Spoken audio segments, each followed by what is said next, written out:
Bonjour à tous et bienvenue dans cette nouvelle Open the Boîte en compagnie de Kenny. Salut. Aujourd'hui on va présenter Fallout Wasteland Warfare. Donc c'est toi qui connais un peu plus le jeu donc tu vas m'expliquer. Effectivement. Donc c'est un jeu de figurines qui va se passer sur un plateau, mais pas un plateau comme on a l'habitude de le voir avec des cases, mais là plutôt une espèce de map, donc on va être plus proche d'un wargame ou d'un jeu de figurines que du jeu de plateau qui est sorti il y a quelques jours. Je vais vous montrer le beau contenu de cette belle boîte pleine de figurines et de beau matériel. Ça se joue pour deux, c'est ça? C'est un jeu pour deux, une boîte de démarrage pour deux.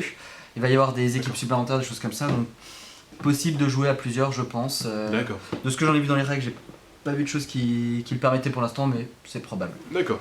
Voyons voir ce qu'il y a dans cette belle boîte. Une très belle illustration déjà. Ça commence bien. Donc ça c'est un livret pour démarrer le jeu qui permet en mode solo de tester les règles, donc de les comprendre avec des basiques comme le déplacement, utilisation de réglettes que je vous montrerai ensuite.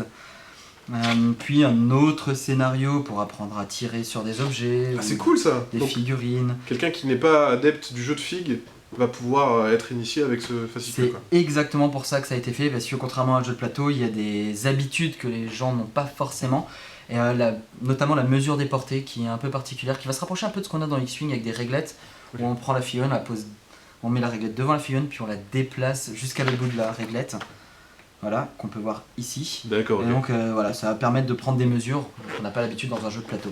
Puis après, la façon de fouiller, parce que Fallout c'est pas qu'un jeu de baston, on va aussi aller chercher des objets, de survie, faire des rencontres inattendues. Et voilà, donc c'est assez sympa, ça montre un petit peu toute l'étendue des possibilités du jeu, de façon très restreinte, c'est un livret de 8 pages ou 7-8 pages, donc vraiment très très simple. Ok. Plutôt cool. Il y a les réglettes dans la boîte. Des belles planches de punchboard. Alors il y a des réglettes pour 2 joueurs, parce que comme on l'a dit c'est un jeu de plateau pour 2 joueurs. Ces réglettes vont être colorées, et si vous avez des problèmes de couleur, ils ont pensé à des trucs assez intelligents pour faire des rappels pour les personnes qui ont des problèmes avec les couleurs. Vous voyez les coins ici, il va y avoir plein de petits rappels pour savoir de quelle réglette il s'agit au niveau de vos cartes. Donc même si vous différenciez pas le vert et le rouge, pas de problème. Vous pourrez jouer tout de même sans le moindre souci. Ils ont prévu pour tout. Voilà. Il y a énormément de pions pour marquer tous les états qu'on va avoir dans le jeu. Celui-ci va être très très très important pour marquer les figurines qui sont disponibles et activables, et celles qui ont déjà été utilisées. Il va y avoir des choses pour des objets, des choses comme ça, donc voilà. D'accord. Énormément de matériel comme on peut le voir. Foison, on va mettre ça de côté. On va avoir 2 plateaux de jeu. Ah ça c'est cool. Hop. Recto verso en plus. Non. Ah non, ok. Recto. Voilà, qu'on va pouvoir mettre côte à côte éventuellement pour faire un plus gros plateau qui représente la Terre. Les terres désolées. Après quelques petites choses qui se sont passées. Ok, une grande map. Exactement. 2 fois ça. Qui se joue sur les scénarios. Ok. On va y venir là justement. Donc il va y avoir 2 livrets en plus à l'intérieur de la boîte. Donc un livret qui expliquera les règles pour 2 joueurs. Plutôt en affrontement avec éventuellement des petites figurines qui vont venir en plus des dangers qui vont arriver. Ce beau livret de règles qui va être bien plein. Alors là on n'est clairement pas sur un livret de 8 pages. On va avoir beaucoup de choses. Mention spéciale à comment assembler vos figurines dans une boîte où les figurines sont déjà assemblées. C'est au cas où si vous les cassez, vous savez comment les réassembler. Voilà, je reviendrai au reste après.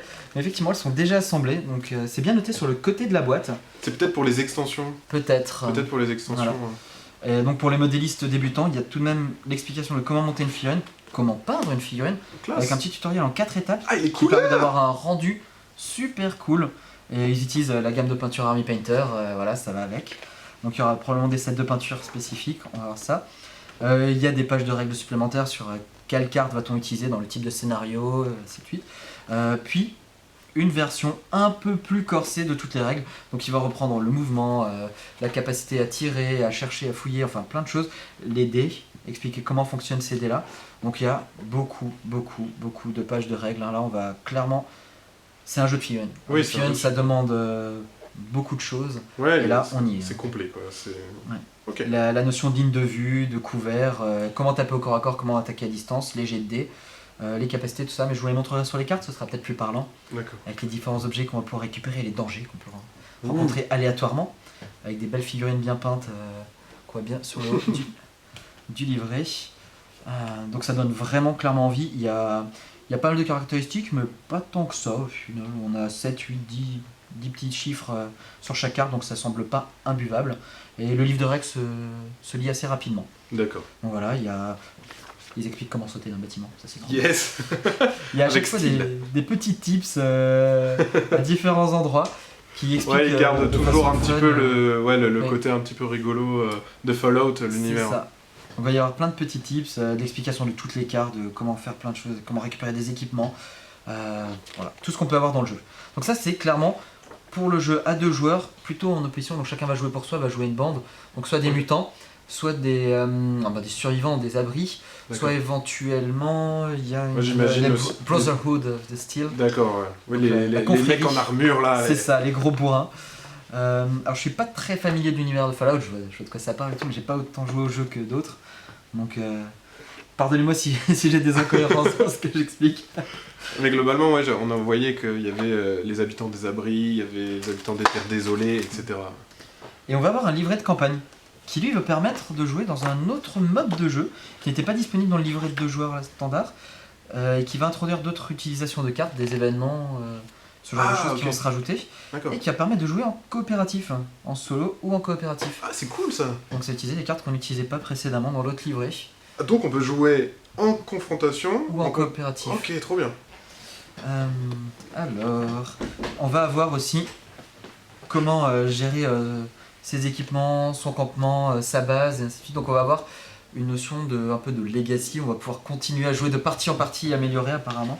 Je me suis pas encore penché dessus, mais ça a l'air... il y a beaucoup de choses à voir dedans. Ouais, ça m'a l'air vraiment très cool. On voit qu'il y a plein de coups et des choses comme ça. On se rapproche presque plus d'un jeu de rôle dans cette partie-là que d'un aspect jeu de figurines.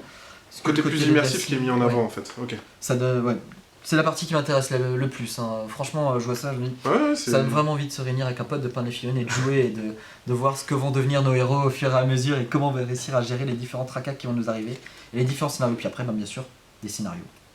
Parce que il en faut. Hein. S'il faut construire un abri, il va se passer des choses, il va falloir faire des missions qu'on va trouver peut-être dans le jeu. Je ne sais pas s'il y a un rapprochement entre les deux. Oui, c'est ça, c'est surtout... c'est vrai que comme ça vient d'un jeu vidéo, il y a vraiment l'aspect de quête et d'évolution, etc. avec une trame principale. Il y a toujours de la fouille, il y a toujours des objets à les récupérer. Ça n'a pas l'air d'être un jeu purement bourrin où il faut tuer de la figurine uniquement. On se rapproche vraiment d'un jeu d'investigation, mais de survie en même temps. Ok. Et qui dit jeu de figurine dit figurine. Et là, j'ai pas envie de commencer. J'ai pas envie. J'ai vu. J'ai pas envie. Regardez-moi ça. Elle est magnifique. Je vais te poser là pour que tu puisses bien la prendre en avec vidéo. c'est quoi c'est beau. Les figurines vertes, j'imagine que les figurines vertes sont les ennemis, les monstres. Alors pas forcément parce qu'il y a des super mutants et on peut jouer les super mutants. En tout cas j'ai vu des cartes pour les super mutants, ils font partie des factions. D'accord. Par exemple on peut jouer les super mutants, les survivants ou les Brotherhood of the Steel. Ok. Of Steel d'ailleurs. Of Steel d'ailleurs, il n'y a pas de Z. Voilà, donc il y a des belles bêtes comme ça qui peuvent arriver apparemment dans les systèmes d'événements. Ok.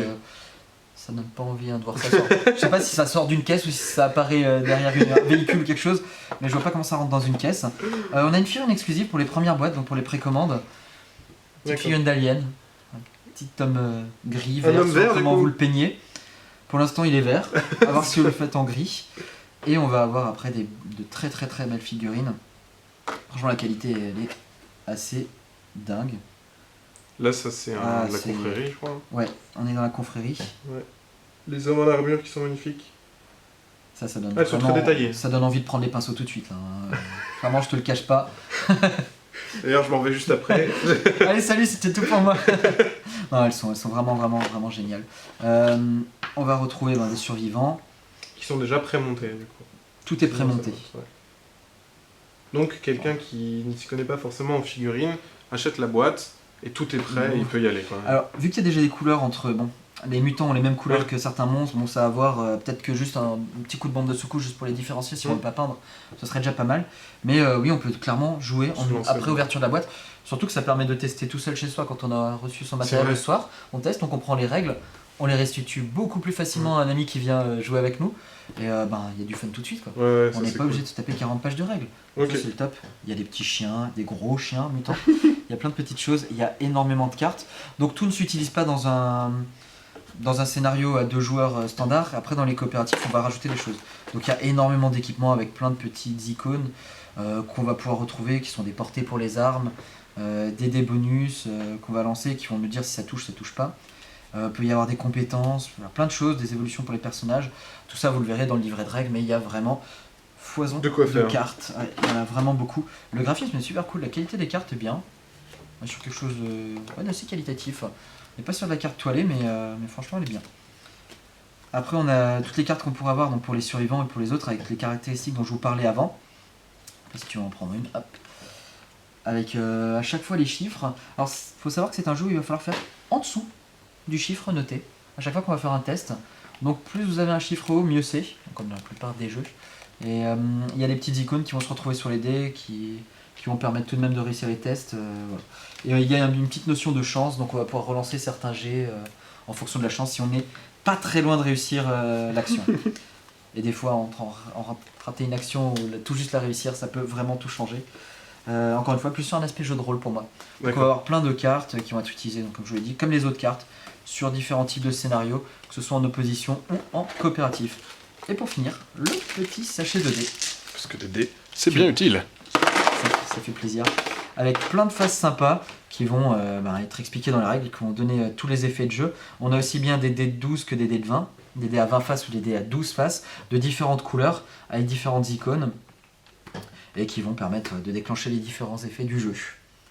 Donc il y a pas mal de règles quand même quand on regarde. C'est un jeu de figurines, il y a de l'aléa, d'où les dés, il y a de la mesure, ça évite les approximations quand même. Ce système de mesure est vraiment très bien, qui a été introduit, il y en avait peut-être avant X-Wing mais je connaissais pas, le fait de mettre la réglette avant de la figurine puis arrière de la figurine, alors que la plupart des mesures se font avant de socle, donc ça donne une approximation. Là on est sur quelque chose d'assez précis, ce qui est appréciable, et ça aurait pu être de la casse, ça aurait été quasiment pareil, mais là c'est une vraie liberté de mouvement. Et pour moi on est clairement dans du jeu de figurines, mais qui reprend quand même des aspects un peu jeu de plateau, des jeux de rôle, Legacy et jeux de rôle, donc voilà.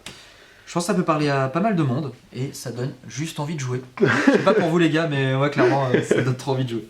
Ok, super. Bah écoute, c'était une jolie présentation de Fallout Wasteland Warfare, le jeu de figurines. Sur ce, comme d'habitude, on vous fait des gros bisous, on vous dit à des gros pitous, et puis à la prochaine, ciao. Ciao.